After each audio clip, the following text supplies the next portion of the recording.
Lucy Westenra's diary. The 12th of September. How good they all are to me. I quite love that dear Dr. Van Helsing. I wonder why he was so anxious about these flowers. He positively frightened me. He was so fierce. And yet he must have been right, for I feel comfort from them already. Somehow, I do not dread being alone tonight, and I can go to sleep without fear. I shall not mind any flapping outside the window. Oh, the terrible struggle that I have had against sleep so often of late, the pain of the sleeplessness, or the pain of the fear of sleep, with such unknown horrors as it has for me. How blessed are some people, whose lives have no fears, no dreads, to whom sleep is a blessing that comes nightly, and brings nothing but sweet dreams. Well, here I am tonight, hoping for sleep, and lying like Ophelia in the play, with virgin crowns and maiden struments. I never liked garlic before, but tonight it is delightful. There is peace in its smell. I feel sleep coming already. Good night, everybody. Dr. Seward's diary. The 13th of September. Called at the Berkeley and found Van Helsing, as usual, up to time. The carriage ordered from the hotel was waiting. The professor took his bag, which he always brings with him now. Let all be put down exactly. Van Helsing and I arrived at Hillingham at 8 o'clock. It was a lovely morning. The bright sunshine and all the fresh feeling of early autumn seemed like the completion of nature's annual work. The leaves were turning to all kinds of beautiful colors, but had not yet begun to drop from the trees. When we entered we met Mrs. Westenra coming out of the morning room. She is always an early riser. She greeted us warmly and said, "You will be glad to know that Lucy is better. The dear child is still asleep." I looked into her room and saw her, but did not go in, lest I should disturb her. The professor smiled, and looked quite jubilant. He rubbed his hands together, and said, "Aha, I thought I had diagnosed the case. My treatment is working." To which she answered, "You must not take all the credit to yourself, Doctor. Lucy's state this morning is due in part to me." "How you do mean, Mom?" asked the professor. "Well, I was anxious about the dear child in the night, and went into her room. She was sleeping soundly, so soundly that even my coming did not wake her, but the room was awfully stuffy. There were a lot of those horrible, strong-smelling flowers about everywhere, and she had actually a bunch of them round her neck. I feared that the heavy odor would be too much for the dear child in her weak state, so I took them all away and opened a bit of the window to let in a little fresh air. You will be pleased with her, I am sure." She moved off into her boudoir, where she usually breakfasted early. As she had spoken, I watched the professor's face, and saw it turn ashen gray. He had been able to retain his self-command whilst the poor lady was present, for he knew her state and how mischievous a shock would be. He actually smiled on her as he held open the door for her to pass into her room. But the instant she had disappeared he pulled me, suddenly and forcibly, into the dining room and closed the door. Then, for the first time in my life, I saw Van Helsing break down. He raised his hands over his head in a sort of mute despair, and then beat his palms together in a helpless way. Finally he sat down on a chair, and putting his hands before his face, began to sob, with loud, dry sobs that seemed to come from the very racking of his heart. Then he raised his arms again, as though appealing to the whole universe. "God, God, God," he said, "what have we done? What has this poor thing done, that we are so sore beset? Is there fate amongst us still, sent down from the pagan world of old, that such things must be, and in such way? This poor mother, all unknowing, and all for the best as she think, does such thing as lose her daughter body and soul, and we must not tell her, we must not even warn her, or she die, and then both die. Oh, how we are beset. How are all the powers of the devils against us?" Suddenly he jumped to his feet. "Come," he said, "come, we must see and act. Devils or no devils, or all the devils at once, it matters not, we fight him all the same." He went to the hall door for his bag, and together we went up to Lucy's room. Once again I drew up the blind, whilst Van Helsing went towards the bed. This time he did not start as he looked on the poor face with the same awful, waxen pallor as before. He wore a look of stern sadness and infinite pity. "As I expected," he murmured, with that hissing inspiration of his which meant so much. Without a word he went and locked the door, and then began to set out on the little table the instruments for yet another operation of transfusion of blood. I had long ago recognized the necessity, and begun to take off my coat, but he stopped me with a warning hand. "No," he said, Today you must operate. I shall provide. You are weakened already. As he spoke he took off his coat and rolled up his shirt sleeve. Again the operation. Again the narcotic. Again some return of color to the ashy cheeks. And the regular breathing of healthy sleep. This time I watched whilst Van Helsing recruited himself and rested. Presently he took an opportunity of telling Mrs. Westenra that she must not remove anything from Lucy's room without consulting him, that the flowers were of medicinal value, and that the breathing of their odor was a part of the system of cure. Then he took over the care of the case himself, saying that he would watch this night and the next and would send me word when to come. After another hour Lucy waked from her sleep, fresh and bright and seemingly not much the worse for her terrible ordeal. What does it all mean? I am beginning to wonder if my long habit of life amongst the insane is beginning to tell upon my own brain. Lucy Westenra's diary. The 17th of September. 4 days and nights of peace. I am getting so strong again that I hardly know myself. It is as if I had passed through some long nightmare, and had just awakened to see the beautiful sunshine and feel the fresh air of the morning around me. I have a dim half-remembrance of long, anxious times of waiting and fearing, darkness in which there was not even the pain of hope to make present distress more poignant, and then long spells of oblivion, and the rising back to life as a diver coming up through a great press of water. Since, however, Dr. Van Helsing has been with me, all this bad dreaming seems to have passed away. The noises that used to frighten me out of my wits, the flapping against the windows, the distant voices which seemed so close to me, the harsh sounds that came from I know not where and commanded me to do I know not what, have all ceased. I go to bed now without any fear of sleep. I do not even try to keep awake. I have grown quite fond of the garlic, and a boxful arrives for me every day from Haarlem. Tonight Dr. Van Helsing is going away, as he has to be for a day in Amsterdam, but I need not be watched. I am well enough to be left alone. Thank God for mother's sake, and dear Arthur's, and for all our friends who have been so kind. I shall not even feel the change, for last night Dr. Van Helsing slept in his chair a lot of the time. I found him asleep twice when I awoke, but I did not fear to go to sleep again, although the boughs or bats or something napped almost angrily against the window panes. The Pall Mall Gazette, the 18th of September. The Escaped Wolf.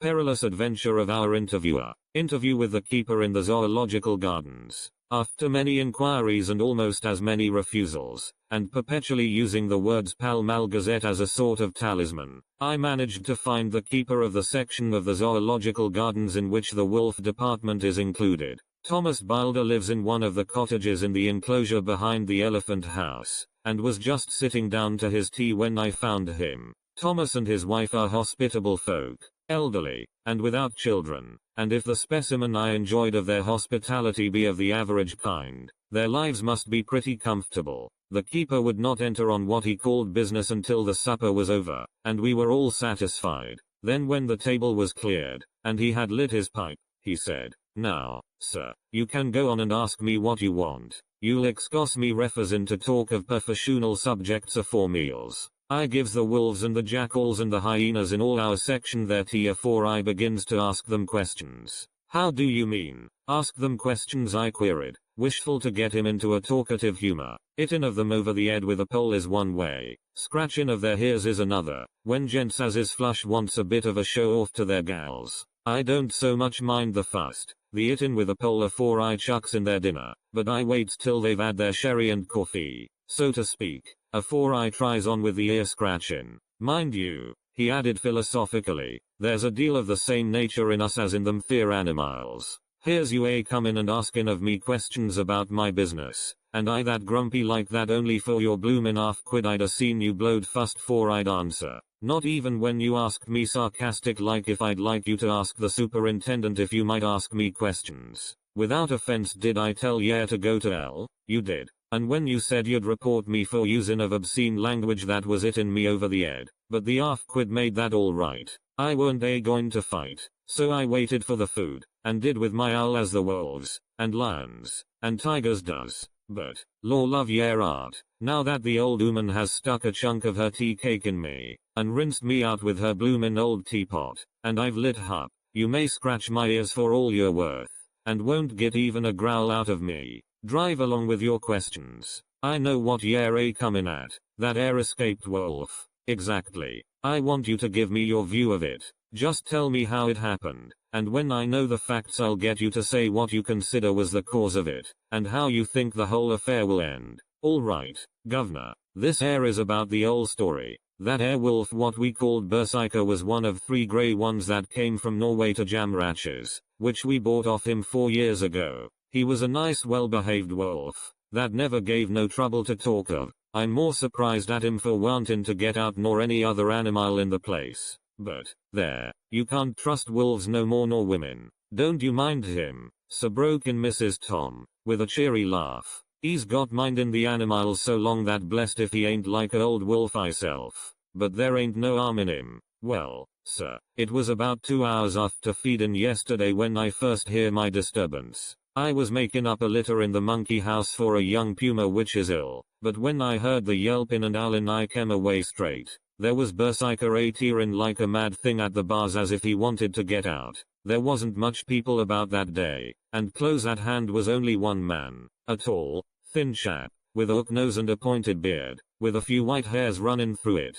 He had a hard, cold look and red eyes, and I took a sort of mislike to him, for it seemed as if it was him as they was irritated at. He had white kid gloves on his hands, and he pointed out the animals to me and says, "Keeper, these wolves seem upset at something. Maybe it's you," says I, for I did not like the airs as he give myself. He didn't get angry, as I hoped he would, but he smiled a kind of insolent smile, with a mouth full of white, sharp teeth.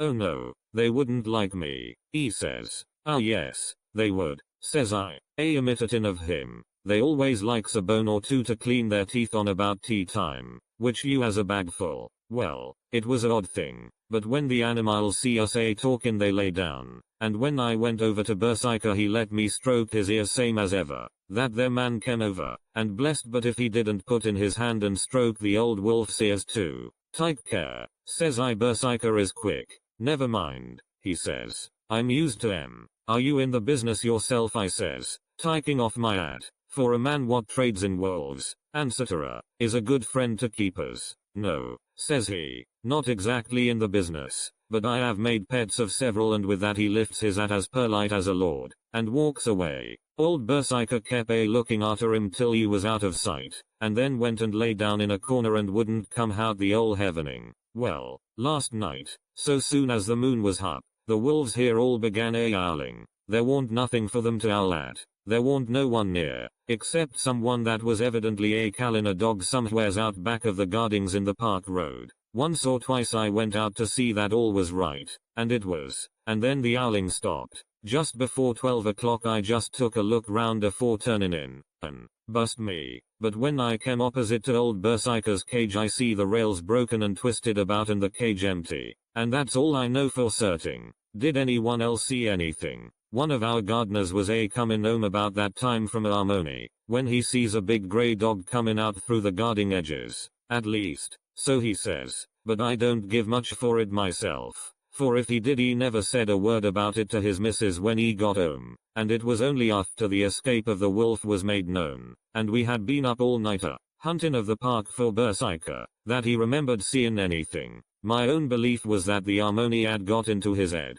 Now, Mr. Boulder, can you account in any way for the escape of the wolf? "Well, sir," he said with a suspicious sort of modesty, "I think I can, but I don't know as how you'd be satisfied with the theory." "Certainly I shall. If a man like you, who knows the animals from experience, can't hazard a good guess at any rate, who is even to try? Well then, sir, I accounts for it this way. It seems to me that wolf escaped, simply because he wanted to get out." From the hearty way that both Thomas and his wife laughed at the joke I could see that it had done service before, and that the whole explanation was simply an elaborate sell. I couldn't cope in badinage with the worthy Thomas, but I thought I knew a surer way to his heart, so I said, "Now, Mr. Boulder, we'll consider that first half sovereign worked off, and this brother of his is waiting to be claimed when you've told me what you think will happen." "Right wha, sir," he said briskly. "Ye'll excuse me, I know, for a chaffin' of ye, but the old woman here winked at me, which was as much as telling me to go on." "Well, I never said the old lady. My opinion is this, that wolf is hiding of, somewheres. The gardener what didn't remember said he was a galloping northward faster than a horse could go, but I don't believe him. 4. Yes, sir. Wolves don't gallop no more nor dogs does. They not bein' built that way. Wolves is fine things in a storybook, and I dessay when they gets in packs and does be chivying something that's more afeard than they is they can make a devil of a noise and chop it up, whatever it is. But, Lord bless you, in real life a wolf is only a low creature, not half so clever or bold as a good dog, and not half a quarter so much fight in him. This one ain't been used to fightin' or even to providin' for hisself, and more like he's somewhere round the park a hidin' and a shiverin' of, and, if he thinks at all, wonderin' where he is to get his breakfast from, or maybe he's got down some area and is in a coal cellar. My eye, won't some cook get a rum start when she sees his green eyes a shining at her out of the dark? If he can't get food he's bound to look for it, and mayhap he may chance to light on a butcher's shop in time. If he doesn't, and some nursemaid goes a walking off with a soldier, Levin of the infant in the perambulator, well, then I shouldn't be surprised if the census is one babby the less. That's all. I was handing him the half-sovereign, when something came bobbing up against the window, and Mr. Bilder's face doubled its natural length with surprise. God bless me, he said, if there ain't old Berserker come back by myself. He went to the door and opened it, a most unnecessary proceeding it seemed to me. I have always thought that a wild animal never looks so well as when some obstacle of pronounced durability is between us. A personal experience has intensified rather than diminished that idea. After all, however, there is nothing like custom, for neither Bilder nor his wife thought any more of the wolf than I should of a dog. The animal itself was as peaceful and well behaved as that father of all picture wolves, Red Riding Hood's quondam friend, whilst moving her confidence in masquerade. The whole scene was an unutterable mixture of comedy and pathos. The wicked wolf that for half a day had paralyzed London and set all the children in the town shivering in their shoes, was there in a sort of penitent mood, and was received and petted like a sort of vulpine prodigal son. Old Bilder examined him all over with most tender solicitude, and when he had finished with his penitent said, "There, I knew the poor old chap would get into some kind of trouble. Didn't I say it all along? Here's his head all cut and full of broken glass. He's been getting over some bloomin' wall or other. It's a shame that people are allowed to top their walls with broken bottles. This here's what comes of it. Come along, Berserker." He took the wolf and locked him up in a cage, with a piece of meat that satisfied, in quantity at any rate, the elementary conditions of the fatted calf, and went off to report. I came off, too, to report the only exclusive information that is given today regarding the strange escapade at the zoo. Dr. Seward's diary. The 17th of September. I was engaged after dinner in my study posting up my books, which, through press of other work and the many visits to Lucy, had fallen sadly into arrear. Suddenly the door was burst open, and in rushed my patient, with his face distorted with passion. I was thunderstruck, for such a thing as a patient getting of his own accord into the superintendent's study is almost unknown. Without an instant's pause he made straight at me. He had a dinner knife in his hand, and, as I saw he was dangerous, I tried to keep the table between us. He was too quick and too strong for me, however, for before I could get my balance he had struck at me and cut my left wrist rather severely. Before he could strike again, however, I got in my right and he was sprawling on his back on the floor. My wrist bled freely, and quite a little pool trickled onto the carpet. I saw that my friend was not intent on further effort, and occupied myself binding up my wrist, keeping a wary eye on the prostrate figure all the time. When the attendants rushed in, and we turned our attention to him, his employment positively sickened me. He was lying on his belly on the floor licking up, like a dog, the blood which had fallen from my wounded wrist. He was easily secured, and, to my surprise, went with the attendants quite placidly, simply repeating over and over again, "The blood is the life. The blood is the life. I cannot afford to lose blood just at present. I have lost too much of late for my physical good, and then the prolonged strain of Lucy's illness and its horrible phases is telling on me. I am overexcited and weary, and I need rest, rest, rest. Happily Van Helsing has not summoned me, so I need not forego my sleep. Tonight I could not well do without it." Telegram. Van Helsing, Antwerp, to Seward, Carfax. Sent to Carfax, Sussex, as no county given. Delivered late by 22 hours. the 17th of September. Do not fail to be at Hillingham tonight. If not watching all the time frequently, visit and see that flowers are as placed. Very important. Do not fail. Shall be with you as soon as possible after arrival. Dr. Seward's diary. The 18th of September. Just off for train to London. The arrival of Van Helsing's telegram filled me with dismay. A whole night lost, and I know by bitter experience what may happen in a night. Of course it is possible that all may be well, but what may have happened? Surely there is some horrible doom hanging over us that every possible accident should thwart us in all we try to do. I shall take this cylinder with me, and then I can complete my entry on Lucy's phonograph. Memorandum left by Lucy Westenra. The 17th of September, night. I write this and leave it to be seen, so that no one may by any chance get into trouble through me. This is an exact record of what took place tonight. I feel I am dying of weakness, and have barely strength to write, but it must be done if I die in the doing. I went to bed as usual, taking care that the flowers were placed as Dr. Van Helsing directed, and soon fell asleep. I was waked by the flapping at the window, which had begun after that sleepwalking on the cliff at Whitby when Mina saved me, and which now I know so well. I was not afraid, but I did wish that Dr. Seward was in the next room, as Dr. Van Helsing said he would be, so that I might have called him. I tried to go to sleep, but could not. Then there came to me the old fear of sleep, and I determined to keep awake. Perversely sleep would try to come then when I did not want it. So, as I feared to be alone, I opened my door and called out,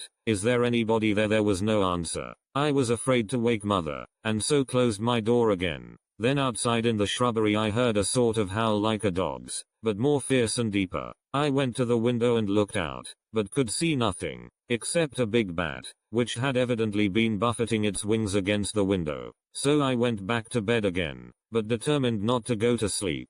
Presently the door opened, and mother looked in, seeing by my moving that I was not asleep, came in, and sat by me. She said to me even more sweetly and softly than her wont, "I was uneasy about you, darling, and came in to see that you were all right. I feared she might catch cold sitting there, and asked her to come in and sleep with me. So she came into bed, and lay down beside me. She did not take off her dressing gown, for she said she would only stay a while and then go back to her own bed. As she lay there in my arms, and I in hers, the flapping and buffeting came to the window again. She was startled and a little frightened, and cried out, 'What is that?' I tried to pacify her, and at last succeeded, and she lay quiet, but I could hear her poor dear heart still beating terribly. After a while there was the low howl again out in the shrubbery, and shortly after there was a crash at the window, and a lot of broken glass was hurled on the floor. The window blind blew back with the wind that rushed in, and in the aperture of the broken panes there was the head of a great,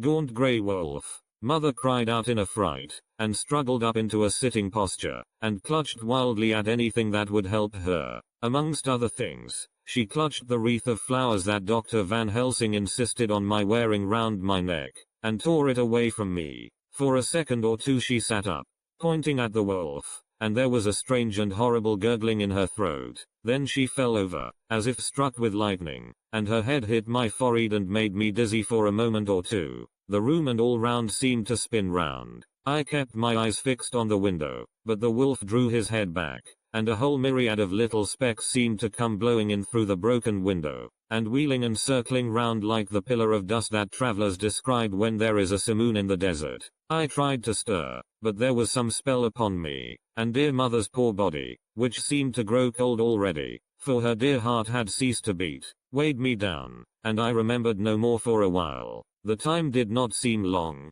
but very, very awful, till I recovered consciousness again. Somewhere near, a passing bell was tolling, the dogs all round the neighborhood were howling, and in our shrubbery, seemingly just outside, a nightingale was singing. I was dazed and stupid with pain and terror and weakness, but the sound of the nightingale seemed like the voice of my dead mother come back to comfort me. The sound seemed to have awakened the maids, too, for I could hear their bare feet pattering outside my door. I called to them, and they came in, and when they saw what had happened, and what it was that lay over me on the bed, they screamed out. The wind rushed in through the broken window, and the door slammed to. They lifted off the body of my dear mother, and laid her, covered up with a sheet, on the bed after I had got up. They were all so frightened and nervous that I directed them to go to the dining room and have each a glass of wine. The door flew open for an instant and closed again. The maid shrieked, and then went in a body to the dining room, and I laid what flowers I had on my dear mother's breast. When they were there I remembered what Dr. Van Helsing had told me, but I didn't like to remove them, and, besides, I would have some of the servants to sit up with me now. I was surprised that the maids did not come back. I called them, but got no answer, so I went to the dining room to look for them. My heart sank when I saw what had happened. They all four lay helpless on the floor, breathing heavily. The decanter of sherry was on the table half full, but there was a queer, acrid smell about. I was suspicious, and examined the decanter. It smelt of laudanum, and looking on the sideboard, I found that the bottle which mother's doctor uses for her, did use, was empty. What am I to do? What am I to do? I am back in the room with mother. I cannot leave her, and I am alone, save for the sleeping servants, whom someone has drugged, alone with the dead. I dare not go out, for I can hear the low howl of the wolf through the broken window. The air seems full of specks, floating and circling in the draft from the window, and the lights burn blue and dim. What am I to do? God shield me from harm this night. I shall hide this paper in my breast, where they shall find it when they come to lay me out. My dear mother gone. It is time that I go too. Goodbye, dear Arthur. If I should not survive this night, God keep you, dear, and God help me.